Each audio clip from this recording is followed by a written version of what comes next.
Hi, I'm Colleen Saidman Yee, and we have the exhilarating, funny, vibrant, successful, beautiful Kathryn Budig, author and yoga teacher.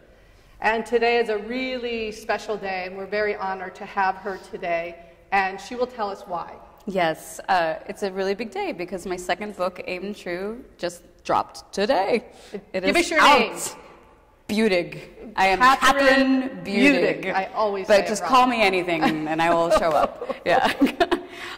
Yeah, it's amazing. It's been about 2 years in the making, and it's my baby. And so I have moments of being very calm and collected, and the moments of feeling like I'm going to spend another hour in the bathroom. And yeah, it's happening. You said today you've already cried twice. Yes, I've been so emotional. Of course. Emotional. Of course. It's like something that just builds up in you, and then it's like, whoa, I just gave birth. And you think it's totally okay, but it's like, this is a really, really big deal. And just putting it out there and being like, okay, open it, read it, digest it. I read it cover to cover in the last 2 days. It is wonderful. It is a great read, and I truly believe you will inspire a lot of people to live up to their potential, which, if I had to sum it up in one sentence, that's what I would say that it would be, just inspiring people.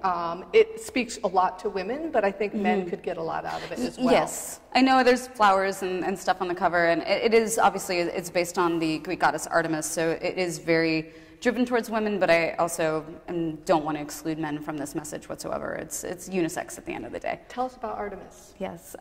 You know, as a little girl, I grew up loving Greek mythology. And as a little girl? As a little girl. Artemis she was the tomboy of the goddesses, and I was a tomboy growing up. And she was the one who defied society and was like, I don't want to get married. I want to go be in the woods with my sisters and my tribe and hunt and be myself.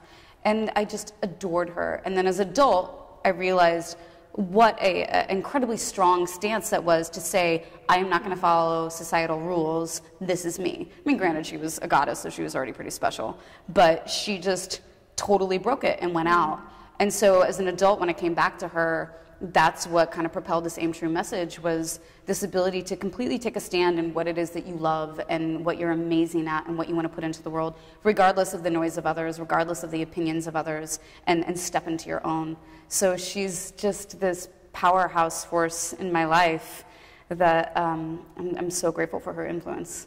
It's what we're here for. Right. Right? It's to find what that thing is you put in your book that just makes you come alive. Yes. And many of us will die with these gifts just sitting stuck on inside them. of us, Yes. not even unwrapped. Yes. Just like covered up, which just to dig through all of the rubbish that's been piled on for so many years and the stories. And get in touch with that. Yeah. And not believe what society puts out there as what should be. And I love that you're getting to that. Let's back up just a little bit. You mentioned being a little girl. But if there's anything else about that you would like to share and how that maybe formed who this...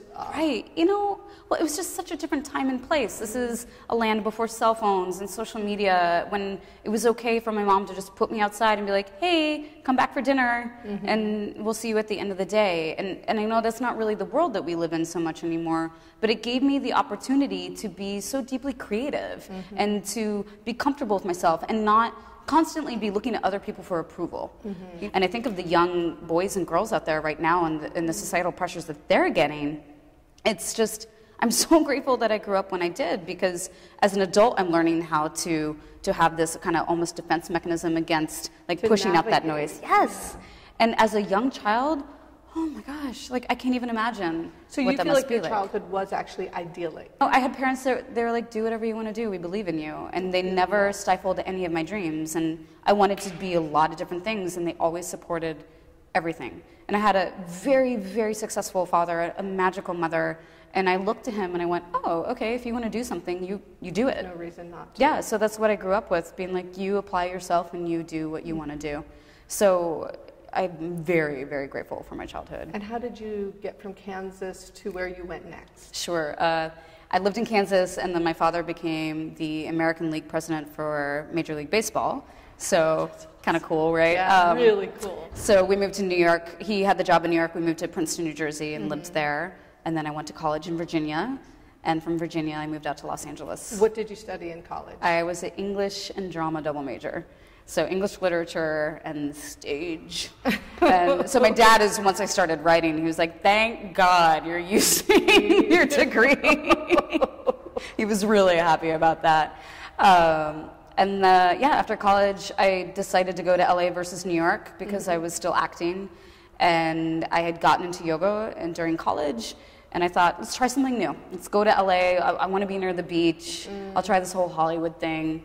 And very quickly was so disenamored with everything that had to do with Hollywood. I had 8 years there, and it gave me so much, learned so much. I'm back on the East Coast now. I live in Charleston, South Carolina. I adore it. And it's great. New York is just a quick little plane ride away. So you have to come more often? Yeah. Okay. I'm Colleen Saidman Yee, and this is Talking Yoga, and we've had the honor of sitting here with Kathryn Budig this afternoon in the Yoga Shanti studio. Namaste.